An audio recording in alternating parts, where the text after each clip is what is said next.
yüksek rakamlarda TÜİ bazında bir elleştirme söz konusuyken Mart'ta eşitlenip ondan sonra Nisan-Mayıs'ta biraz önce size bahsettiğim gibi aşağı doğru bir maalesef gidiş yaşandı.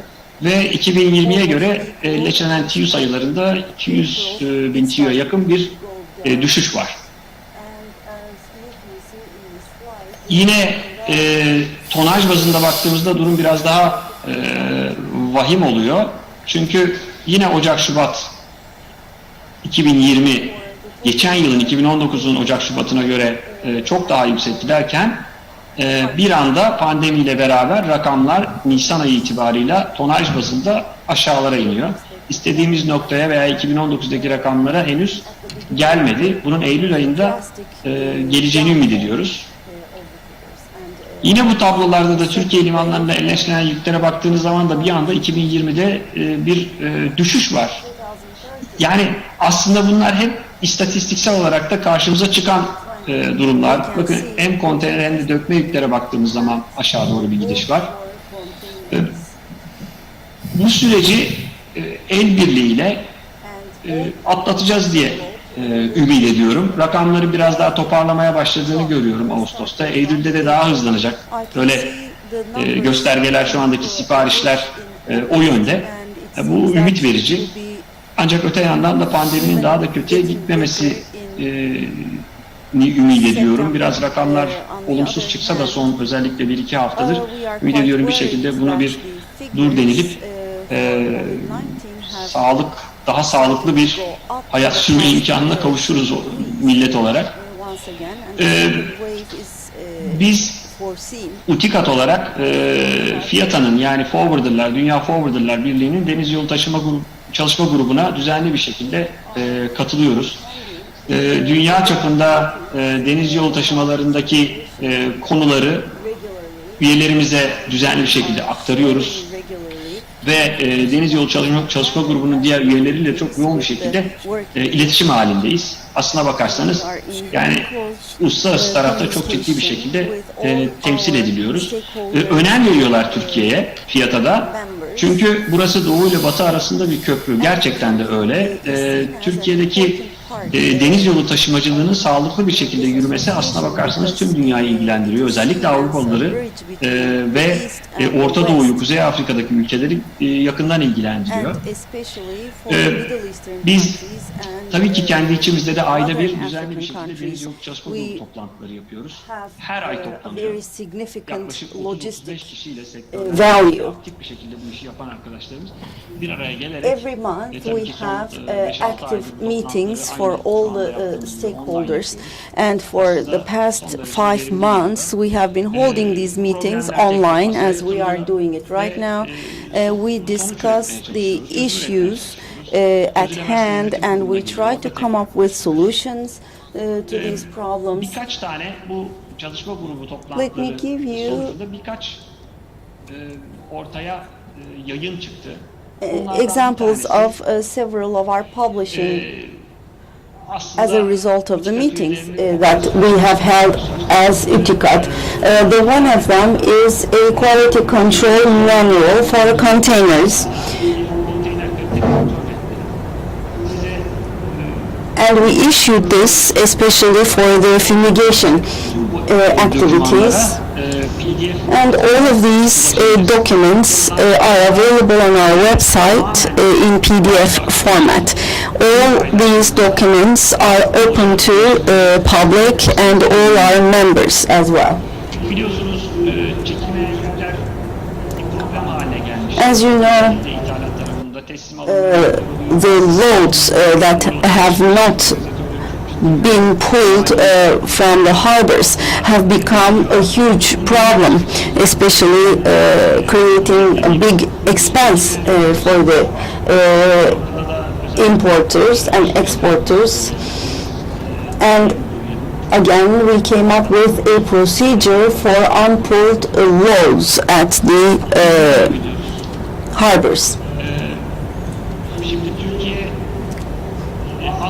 As UTİKAT, we know that Turkey is a significant transportation corridor between Africa and the Western countries.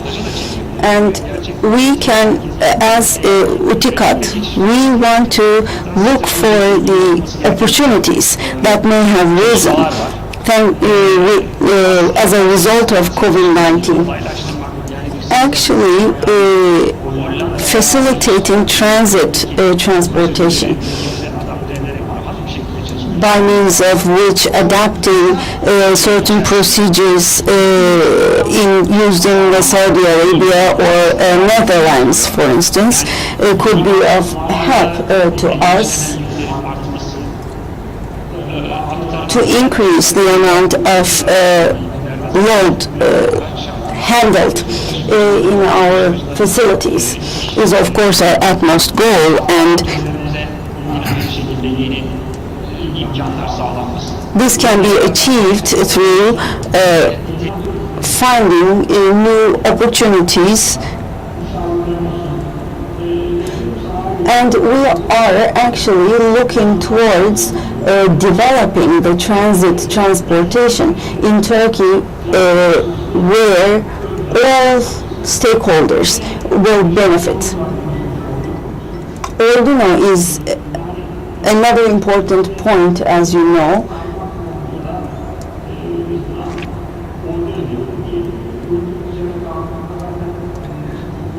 Ordino actually takes up a huge place in Turkish law, Turkish trade law, and the Ministry of Trade actually brought this up in the past weeks. There is a certain group that says Ordino is not required. We don't really need it. We are totally against this idea. I mean, all countries around the world are using the Ordino forms, and if we were to stop using them, we would be the first country not using the Ordino. And this Ordino is certainly a legal document that needs to be provided. We have certain reports that we have prepared. I will share with you the most updated one. You can actually download it on our website and read the details on it. It is called the Areas of Development Report for Transportation in Turkey. We actually came up with an international logistic sector report at the end of 2019. We sent the English version to FİATA, and they were surprised by the richness of our report. It was a report of 67 pages, and it included a detailed summary based on the different sectors, the different stakeholders in this logistics sector. And we included the summary reports for the different types of transportation, the Turkish, where Turkey stands, and how we see Turkey in the world in this sector is being analyzed. And for 2020, we will include the conditions of COVID-19, of course, in this report.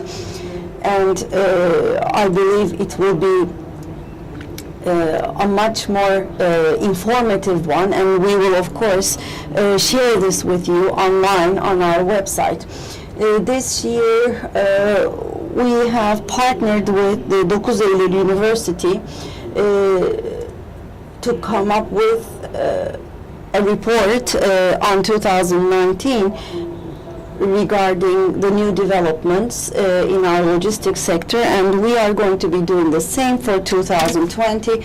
And as I said, all these reports will be published on our website, and they are all open to stakeholders, members, and public.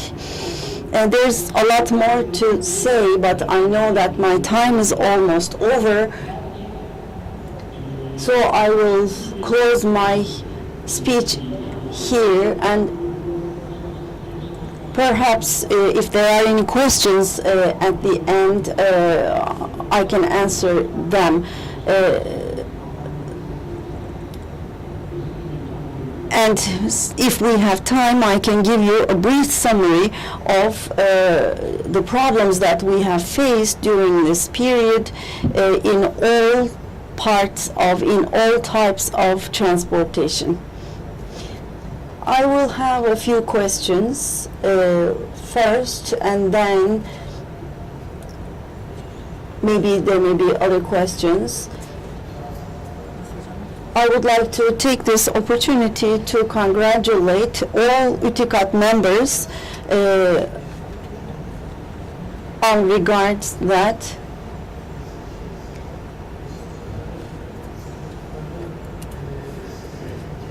you have analyzed the issues and problems faced by all countries around the world, and you have prepared a report and shared this on your website, and you said it's open to public. I think this is a great move, and I would like to congratulate you for doing this. In addition, I have read some of your reports, and actually for the logistics sector, I find them very useful, not only for FIATA and other international communities, but we have been using them actively, and they are really informative and beneficial. As UTİKAT, you have told us what you have been doing, and you said there are a total number of nearly 1,500 right now, and you gave us some ideas about what you have done in the pandemic period, and you gave us information about the most popular ways of transportation right now as being the railroad transportation. You talked of the issues, the problems in connecting railroads with maritime transportation, and you underline the importance of transit transportation, especially with regard to employment issues. We would like to thank you now, and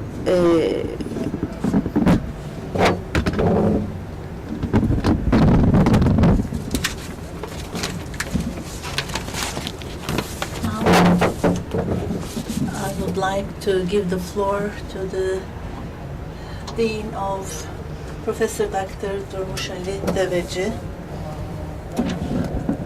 But before giving the floor to Mr. Deveci, he has been working as the Dean, and he graduated in 1993, and he finished in 2002 his doctorate degree, and he became a professor in 2011, and he has many academic work and publications. And I will have one question before I give the floor. In such a short time, you have come to this point, and I would like to congratulate you. Thank you, dear moderator, dear President. I would like to salute all the participants of this Izmir Business Days, the opening ceremony of the International Fair, and I would like to thank to our Ministry of Trade and all the organizers for their contribution. And I would like to start my presentation.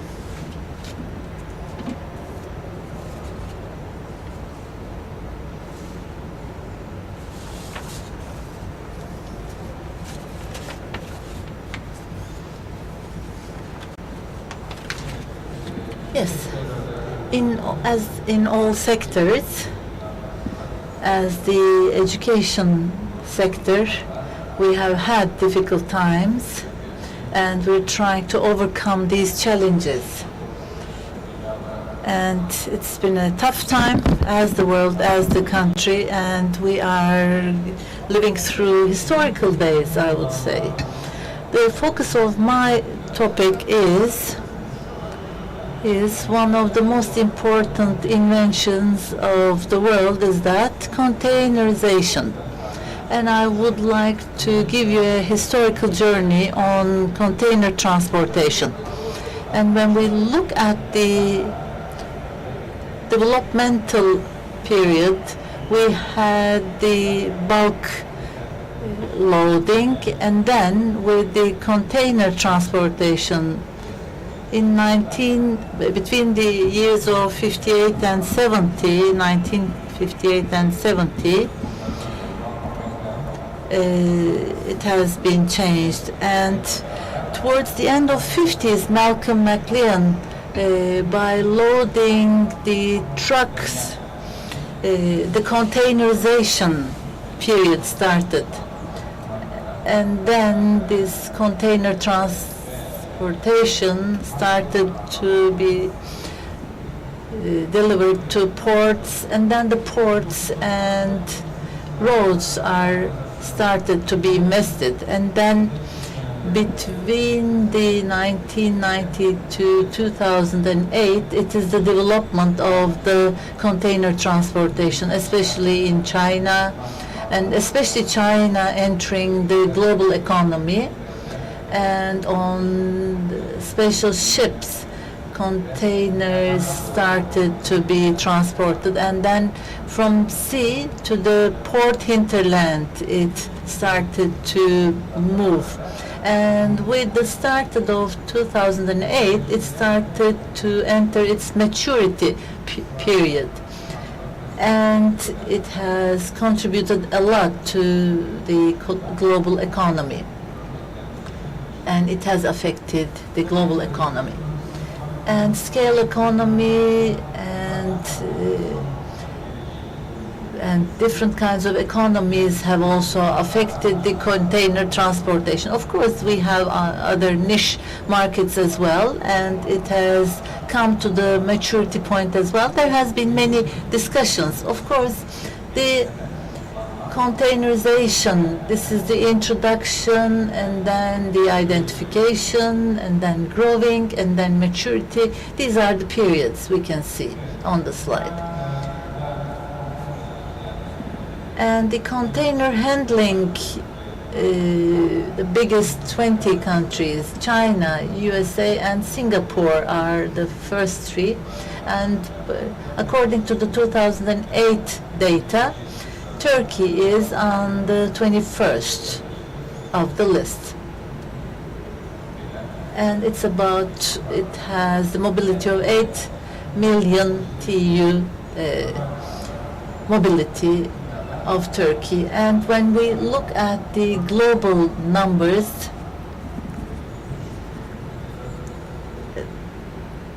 there are container ships. You can see the numbers, Trans-Pacific and Far East ships. There are the main routes. And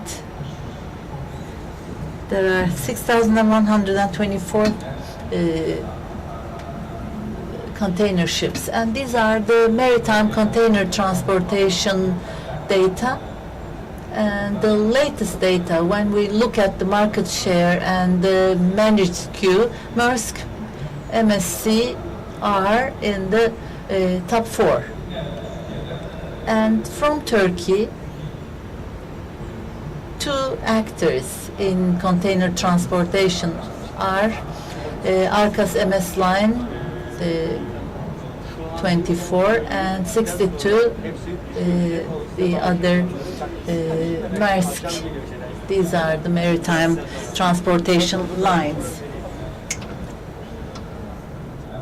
And these have the critical importance. And the container transportation is expensive. It needs a lot of organization, challenging, and it requires a large capital in order to enter the market. So, starting with the 70s, there had been many collaborations and cooperations in different forms, and it was like liner conferences and then operational cooperation or SWOT renting and strategic agreements were done. And the first ones was between Europe and Far East. And it was the middle of 90s first container ships started. And there had been many collaborations, and 2M, MSC and Maersk and Ocean Alliance, and you will see these alliances development. So these alliances that we're talking about, these are the developments, what alliances we had and what kind of developments we have. There have been, of course, some swaps, some placements, some replacements, changing places.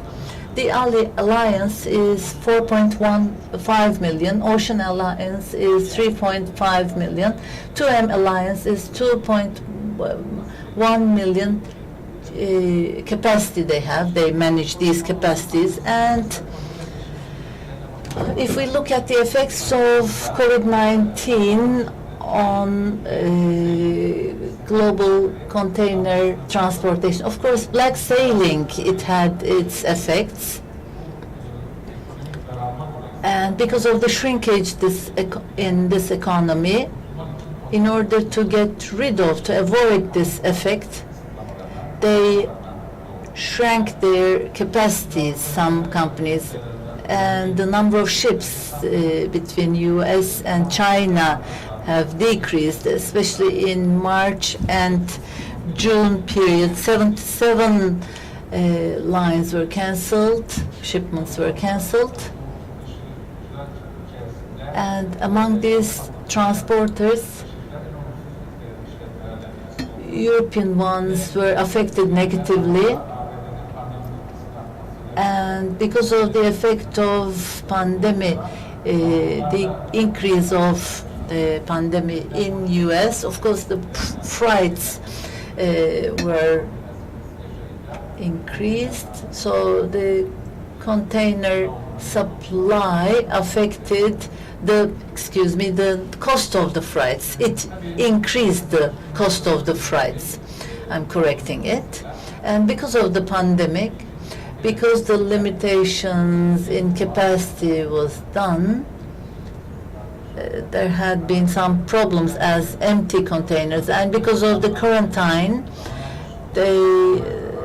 demurrage and warehouse problems occurred, and the ships waited at the ports, berthed at the ports, and freight increase occurred because of the sulfur increase also.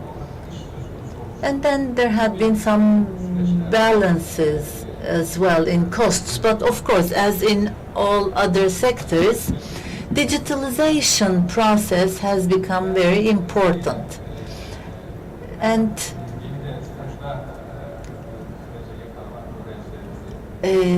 in education we had been affected, and our students were trying to have their trainings on the ships, but we tried to keep them on the ships. And I would like to thank everyone, all the workers and employees who really tried hard to keep the workers on the ships, and they carried goods and they carried cargo. So I would like to thank everyone who put their effort in delivering the basic needs goods. And when we look at the general assessments,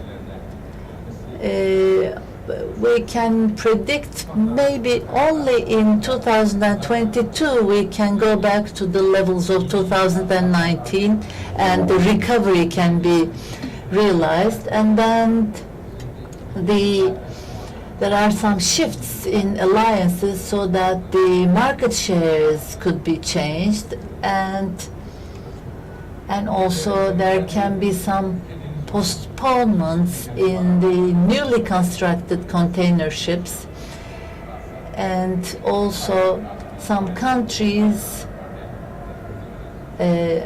started to support some other alliances, like Korea, for example, supporting HMM.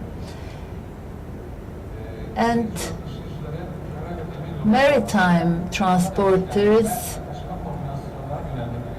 need to direct to hybrid systems like railroad and road. So as Mr. Arkas says, is it the maritime connected to railroad or the railroad connected to maritime? It doesn't mean that there should be an uncut and continuous service. So these transportation systems should be integrated. And both on road, land and maritime, the container transportation have become powerful, and artificial intelligence and digital platforms and robotic systems, humanless ships and handling systems, technological investments have been accelerated. And as Emre Bey mentioned, in order for the companies to create powerful supply chains, we need some developments. But I would like to put this framework, and I would like to give some indexes and facts so that I can give you the position in Turkey and in the world. And one of them is the Global Maritime Connectivity, Liner Shipping Connectivity Index, LSSI, and it has 5 components. It's the capacity of containers and the size of the ship and the service number, and then the transporter companies, the number of the transporter companies and the number of the ships. And this index was started to be published starting in 2004, and 100 was the starting value. And these components was added direct connectivity. In 2019, this additional component was added. When we look at this index, China, Singapore, and Korea are the leading countries according to this index, and Eastern Mediterranean, this is the focus of this year, by the way. The countries which have their coasts like Italy, Egypt, Turkey, Greece, Israel, and Lebanon, and Malta are also on the list of index. And Turkey is the 24th. By 2019 and 2020, it has increased its place. After 2019, Turkey was increased in the list. So these are the quarters of 2019 and 2020, and Turkey is now 22nd, and this is a really pleasing news for us. 61.53 points, because when it started it had a 35-36, and it's now double nearly. And another index that I would like to share with you is that Port Liner Shipping Connectivity Index. Port liner shipping, it's not according to countries, but according to ports. Within this index, these are the weekly call of ships and the number of services, the size of ship, and TU unit, average sizes, and the ports connected to parts to that port, meaning direct services, the number of direct services. And here, especially Tekirdağ Port and Mersin, connectivity index is high.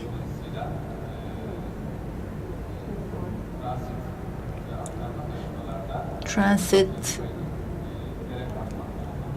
and transit transportation, the share of Turkey is increasing, and Egypt and Italy are close to main routes, of course, so that's why they have the advantages. And when we look at East Mediterranean container volumes, port processing volumes, after Italy, Turkey, about 10 million TEU. Turkey is the second on the list. And with containerization yearly, Turkey has nearly 11% share. Of course, it's directly related to industrialization, and the more industrialized the countries are, the more containerization there is. And when we look at the ports, the container handling, there are different ports, docks, and different kinds of ports, and most of them are in Marmara region, and they are nearly 60% in Marmara region. And then the second one is Mediterranean, 23%, and Aegean, 13%. In the past, Izmir port had a very high percentage. As you all know, it was nearly 50% Izmir port as containers. But in time, according to the dynamics with the changes, the weight of Izmir port have slided to Marmara and Mediterranean. And according to 2019 values, there were 11,751 containers were handled. And compared to the previous year, there is an increase in 6% in foreign trade.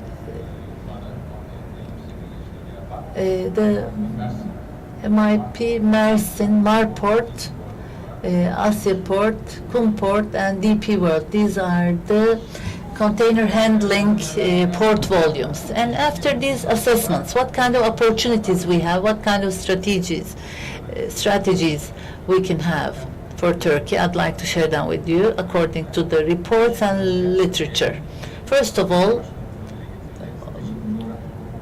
we have the strategic geographical location and also King Road, the Silk Road, and Spice Road, and the new Silk Road. It has historical locations, and all transportation modes are made use of in Turkey, and we have a strong health system, and this is a really important advantage for us, especially during this pandemic. So what kind of role can it take as Turkey, as a country? And it has a high potential of trade, commerce, and it has a young and dynamic population, and supply sources the China losing its role in the world, and the other companies' relocation, because some of the global companies relocated, and the demands towards Turkey is expected to increase. And also national production is expected to increase in Turkey, and then universities, they have the technology development regions, and many investors and entrepreneurs started to work with those centers, and I think that we're going to get some results out of that. And we have a strong infrastructure, and we have a strong landline fleet, and global and regional logistic organizations increased, and know-hows also increased. We have global and regional actors, big actors we have, and especially transportation infrastructures was invested a lot lately. Maritime lines, land lines, and also airports, Sultan Selim Bridge and Çanakkale Bridge, big projects can be used for international integration, so they're going to create big advantages. And also Iron Silk Road as the railroad through Marmaray from China, it reaches to Europe, and then there are alternative port connections as well. They're going to be developed, and Turkish person culturally and socially can adapt to many changes quickly, and I believe that this is going to make a difference in the world. And also trade, logistics, transportation, digital transformation strategy developments we have, and there are state grants and supports, and we expect them to increase as well.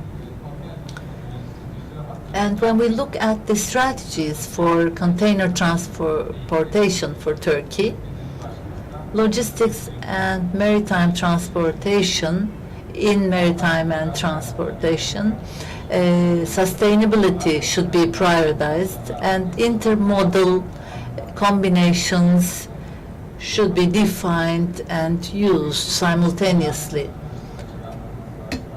Logistically, risk-free relations, developing these relations is really important. And also one concept is that port-centered logistics. Within this framework, as Emre Bey and Yusuf Bey mentioned, logistics supply chain management, in this management, other than loading, unloading services, the ports might have value-added services, so that through Turkish ports, railroad, landline, intermodal combinations can be created, so that regional logistic advantages could be used. And of course, this is important for increasing the port's value added. And also the integration of landline, maritime line, railroads is really important. And Turkey's role in international corridor, it is really important. And especially in regards to hinterland, technological capacity could be strengthened, and tighter cooperation and collaboration for production and container transportation and logistic wise is really important. And digital transformation within logistics, transportation and maritime transportation should be realized, and all the components should also be thought from the national and localization concepts, and developing a logistic ecosystem, a sustainable logistic ecosystem for Turkey to be a logistic base. It is really important. If the production technology and trade is developed, then Turkey can be a sustainable logistic ecosystem, and it can be a base for this system. And when we realize to become a base, it will increase the employment rate as well. And as the education community, as a faculty raising mariners and maritime employees, we are going to realize that we are going to improve and develop these people for the system, for the sector. Thank you very much for your attention. Thank you. I would like to thank to our Dean and thank you for informing us with this invaluable information. Thank you for this detailed presentation as well. And before going on with the questions, our Dean, Professor Dr. Durmuşali Deveci, in summary, focused on the birth of containers and how the transportation started, and then the development of it and the number of the container ships and the market share. So he gave us the container transportation lines before the COVID-19, during COVID-19 period, and then he talked about the alliances. And one important point is that COVID-19's effect on container transportation, we talked about that, and digitalization was underlined. And for Turkey, what are the opportunities in container transportation and what the strategies are? And another point is that sustainable, please correct me, sustainable logistic ecosystem, developing a sustainable logistic ecosystem should be one of our main objectives. And what is my takeaway message from this nice presentation is that it can be somewhat pessimistic, but when we look at the container transportation in the world, when we look at the expectations for the future, the approach was not good. It was, the prediction was that we could only reach the levels of 2019 in 2022. It is a little bit scary, but I hope with the precautions and measures we take and all the countries that they take, I hope the treatment will be found as soon as possible. At least the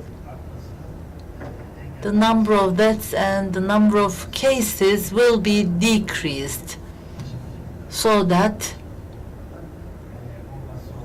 it will affect our container transportation positively. And we're running out of time, but Emre Eldener, I have one question. If I ask this kind of question, what if in the sector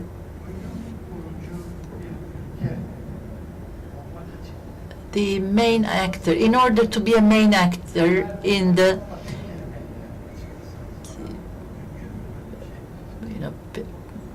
in order to be a game actor, making the game, creating the game, how can we do it? I think it's digitalization. It's a difficult question, but can you elaborate another a little bit? Yes. I mean, how we do business is changing rapidly, and most of us learned how to work from home, and our generation especially, working in flexible hours and working from home should be seen by us. I mean, over 40, the people who are over 40 should have learned. So it was time that we learned it, and we needed to see it with our own eyes. So digitalization was required for that. And rapidly the companies, if they haven't transferred their data to the cloud, they saw that they should have done that a long time ago. And also sustainability is really important. We have seen all, for example, the borders being closed on the land, or the airlines, because the planes stopped and the flights increased radically, dramatically. And the call of ports on maritime lines made everything very difficult. For example, in a very short time, when the railroad had the 1% transportation, because it's contactless, it became bigger. The market, the share of railroad has become bigger. So all these processes, taking them under control, is really important. And Ali Hocam mentioned, yes, we need a competent, well-educated students and employees. And of course, NGOs and universities have an important job, because they will take the job from us. They will take over. For example,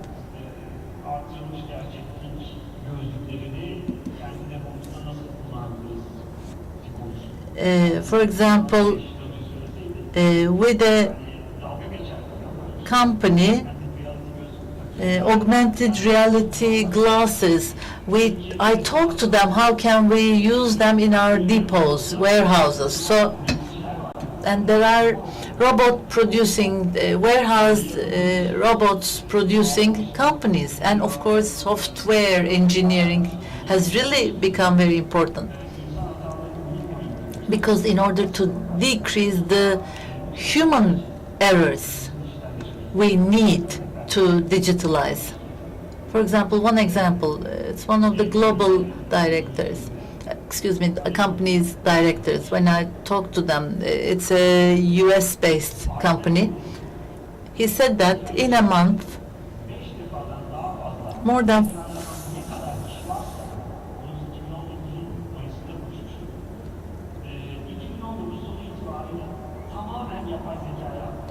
if there is more than 5 repeated jobs, tasks, in a month, we transfer it to artificial intelligence. We never do that manually. We automized it. And there are our companies as well. These companies automate their processes, their jobs done. And in our logistics, maybe we can create some world brands as well. But not only companies, we need a well-educated and competent human source. Yes, thank you very much. It was a really nice elaboration. Very short, please. Another question, because this is very important for me. As you know, in the world, There are some popular trade wars between China and US and sometimes China and Europe. So the production shifts, or we think it's going to shift from the east to the west. For example, in Turkey, we have many factories getting new orders, and especially in Izmir region, as you mentioned. Izmir is in the middle of Mediterranean route. So my question is,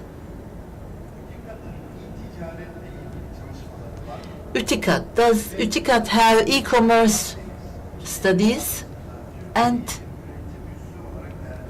can you think of Turkey as the production base in the middle of Mediterranean? So can Turkey come to a point among Mediterranean countries as Turkey, can it become a base, a production base or e-commerce base? Yes, UTİKAD has the mission of the leading organization in the sector, and we have an extraordinary detailed e-commerce logistics report on our website. We prepared it with ETIP, e-commerce association, e-commerce companies association. We prepared it like N11, Trendyol, all these e-commerce companies data is included in that, and they have been doing this logistics, and we got support from them. And as we have seen, in e-commerce, the main problem is logistics. Can Turkey become a base, a center? Yes, of course it can become a center. And there are some regulations made in our customs legislation. And electronic commerce customs declaration. So when you enter the info electronically, for example, you can have that document. So Transit plus ETYB, we can do that, and Izmir can be a tremendously nice center for that. And somebody from Istanbul talking about Izmir like this, thank you very much, and thank you for your support. Commercially and scientifically, we are awaiting for your support. It is the last 5 minutes. Mr. Deveci, I have 2 questions. So, what should we do to be a playmaker in order to become a country? And I would like to quote from Mackinson. The survivor is not the most intellectual, not the strongest, but the most adaptive one.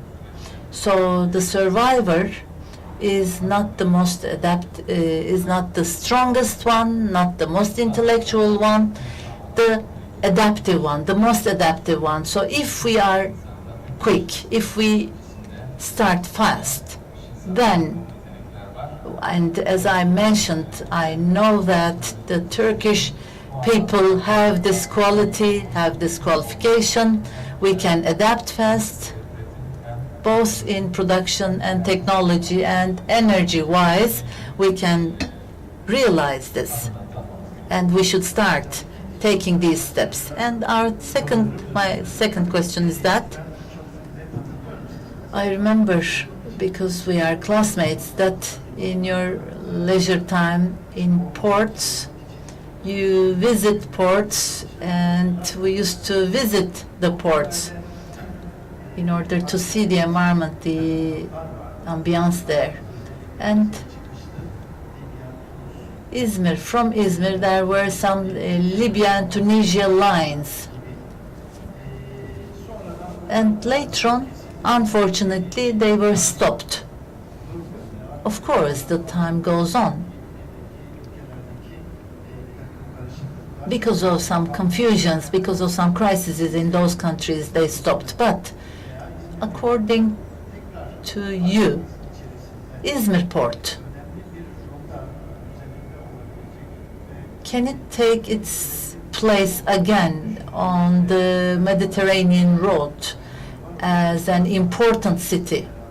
So in the next session, our industrialists will be talking about that. So our region is really important industry-wise. So the routes that might be created within this area, do you have any predictions? Chandarlı Port has an important role in that, and it's an important project for the loads going to Black Sea and to Mediterranean. Especially, it has the free zone qualifications. There are some mechanisms that can be given to that.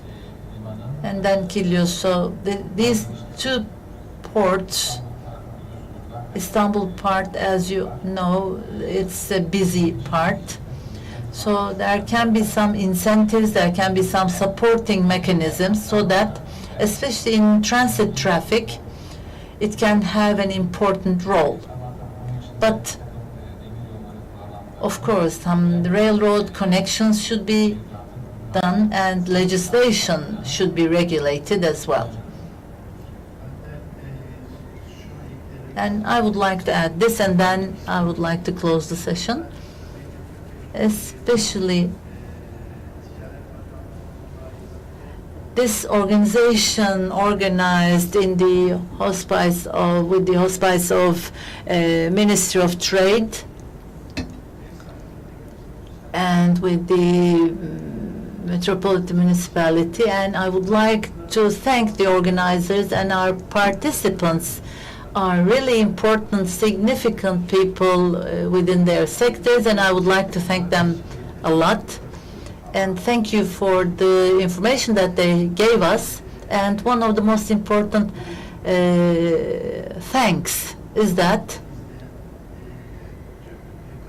the people following and watching our session, and thank you for their participation. And I hope the opening of 89th Izmir International Fair and Izmir Business Days will go on, and the next openings and the next meetings will be going on face to face. Thank you very much, and thank you for the translation as well. Thank you.